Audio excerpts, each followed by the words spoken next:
It's indeed, again, that feeling of trauma, pain.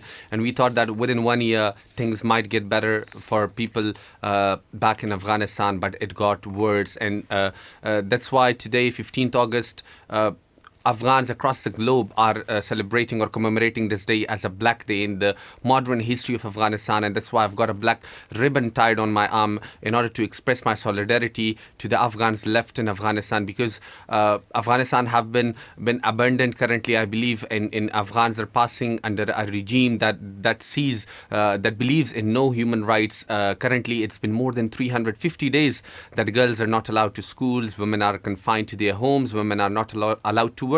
The Taliban have no issues with women polishing shoes or begging in streets of Kabul, but they have issues with women teaching at universities or working in government offices. We recently received reports of young boys being told to go back out of the government offices because they're wearing neckties. They were clean shaven. So young boys are told to keep beards and are not allowed to wear pant shirt or suits, which the Taliban believe is a Western attire, and they're not allowed to come to the offices. Whereas main positions on key positions in the government offices all have been given to the Taliban elders, to their families, and to their fighters, which is really, really unfortunate. Take us back to a year ago then, Khalid, if you could, and tell us about your escape from Afghanistan. When did you decide to get out and how hard was it? Since start of August, since I was serving the state media, RTA, Radio Television of Afghanistan, so we were receiving news of the collapse of our provinces, and it was heartbreaking. But then we had optimism, we had hope, because I had trust in international community, we had faith in our flag, in our president, in our leaders, and in our army. And by the end of the day, everybody abandoned us. So 15 August, I still remember how traumatic I was. I couldn't sleep the entire night because it was a nightmare that came true for us. These were the people that were killing us. They were bombing our schools. They were throwing acids on the face of our girls for going to schools. They were killing our army, our soldiers. And then all of a sudden, they were given a chance to rule over a nation of 35 million people. So it was indeed really very traumatic.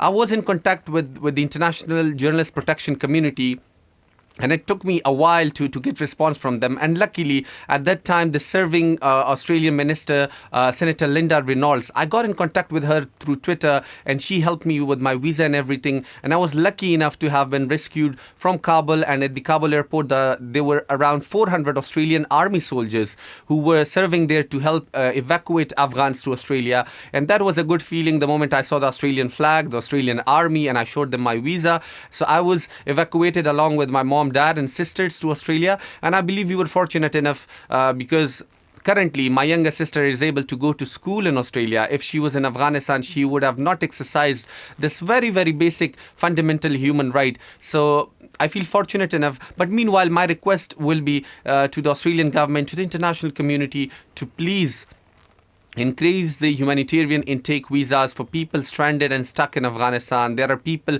from all ethnicities, whether they are Pashtun, Tajik, Hazara, Uzbek, people from the former Afghan army. We have got journalists, actors, singers, people from the sports fraternity. They are all facing a very hard life. There's no future for them. So the humanitarian intake visas should be increased, particularly for the families of those interpreters who serve with the coalition army. Currently, the families are in a very, very bad situation, and they're paying the price of working with the international community. The international community owes them, and something serious and concrete steps needs to be taken. So how's life been in Australia since you arrived, Khalid? In initial days, it was hard for me because it was really, really painful and traumatic to leave behind my home, my people, my family, my friends, my job. It was an unexpected evacuation. I never thought of the chaos at the airport. I felt like we were betrayed. We were betrayed by my president, by my leaders, by the world leaders. Everybody abandoned us. They all left in... I'm sorry... And there was chaos across the airport. Everybody was trying to jump up on the airplanes. We saw some horrific footages coming from Kabul airport where youngsters were trying to board US airplane, and a few, I think 2 youngsters fell from the airplane, which was a clear testimony that people were ready to accept death. They were ready to clinch on the top of the airplane wings and on the sides of the airplane, but they were not ready to live under a brutal regime that was killing them. So for me, life in Australia, is very emotional journey, I'll say, because I never thought we'll be received with this much warmth and affection, not only by the government, but by the people, the Australian community, by the neighborhood where I live, because these people give us a sense of belonging, a sense of home, and this to a lot of extent helped us heal the trauma of leaving behind our home, family and everything. So I'm really happy to call Australia my second home.